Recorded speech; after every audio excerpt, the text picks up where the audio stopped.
Howdy everyone, this is Tricia and welcome to my channel. Today I decided to prepare some breakfast and show you what I've made. I've made some Migas Locas and I've topped them with some avocado and some jalapeno. Now this dish can be made for breakfast, lunch, or dinner. And like I said, I'm having it for breakfast with my favorite coffee. So if you want to see how I put this together, keep on watching. Alright, so to make our Migas Locas, we're going to start off with some corn tortillas, chorizo, eggs, cheese, a little bit of heat with a serrano pepper, a bit of onion, and we're going to top it up with some avocado. Now, let's get to cooking. I've got about 8 tortillas here, and first we're going to cut them up into strips. And then we'll cut them up into little squares. These are little bite-sized squares that I've done. You can do whatever size you want. Next, I'll chop up some onion. I chopped up a 1/4 onion. Next, I'll finally chop up some of this serrano pepper. And I'm only chopping up enough for myself. Alright, so these ingredients are prepped, so let's go to the stove. I'll start off with a hot pan, no oil at this time. And we'll add in the chorizo. And we're going to want to break this up. Alright, just keep doing that until you've broken it up into little pieces. You're going to want these little crumbly pieces. You'll go ahead and add the onion to cook along with the chorizo. The chorizo is rendering a little bit of fat, as you can see right there. I've lowered my temperature to a low heat, and I'm just going to slowly saute this. We don't want the chorizo to burn, so you're going to stand here and stir it around. This will take about 4 minutes. Alright, so it's almost been 4 minutes, and I've been watching the chorizo to see if it renders any more oil, and the onions pretty much absorbed whatever oil was in the pan. So there's not much in there, and we're going to need a little bit of oil so that we can fry up the tortilla crumbles, or the miguitas. Alright, so now we're going to add some oil. I'm adding olive oil. You can use whatever oil you prefer. If you want to use some lard, go for it. Okay, I'm going to spread this out. And now we're going to add our tortillas to that. And we'll stir them around.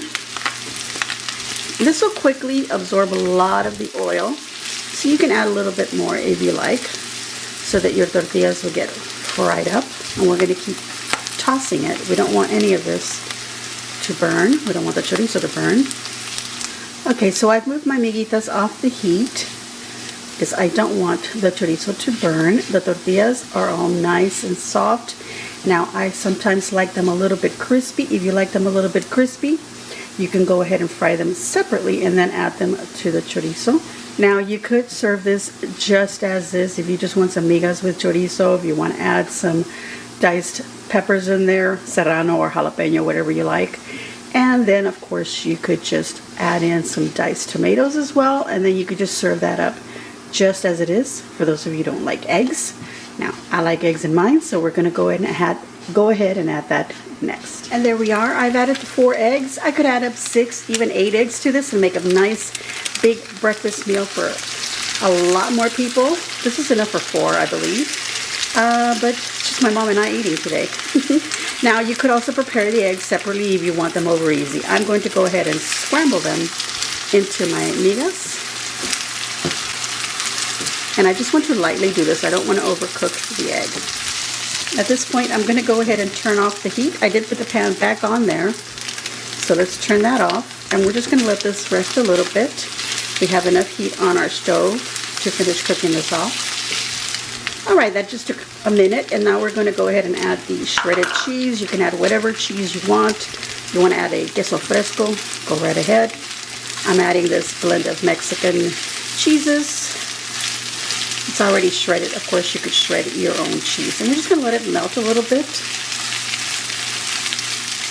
And this makes our Migas Locas. Now, I like my Migas Locas with some chile, so I've added the diced serrano pepper. And I'm only adding it to half of my pan here because I will be serving some without any peppers to my mom. You can do that for the kiddos as well. And as you can see, I've done it all in one pan. But like I said, you could fry up your tortillas and make them nice and crispy separately. I just want to separate that, make sure the chile doesn't get over here. All right, and there we go. Let's serve that up. All right, so here are my migas all served up. I did add some avocado on top. Now, one thing I didn't mention was you want to season this. So add your salt and pepper to your liking. I do like to add this season all, or you could add some nor, the tomato bouillon. Now I've got this served up with my coffee, and I'm ready to enjoy this. But one more thing. I can't help myself, and I've got to top it off with some jalapenos. All right, so let's take a little bit of this, some avocado in there, and a jalapeno, because why not? I'm going to give myself a big old thumbs up, and I hope that YouTube will give me a big old thumbs up, and leave a kind comment down below. Let me know what you thought of my Migas Locas. Is this something that you've already made or maybe tried at a restaurant? Did you enjoy it? What do you do different if you make them? Now, if you're enjoying the content of my videos, I'm going to ask that you subscribe if you haven't already done so. And please hit that notification so that you get notified as soon as I upload a video. I want to thank everyone for watching and supporting my channel. And as always, enjoy.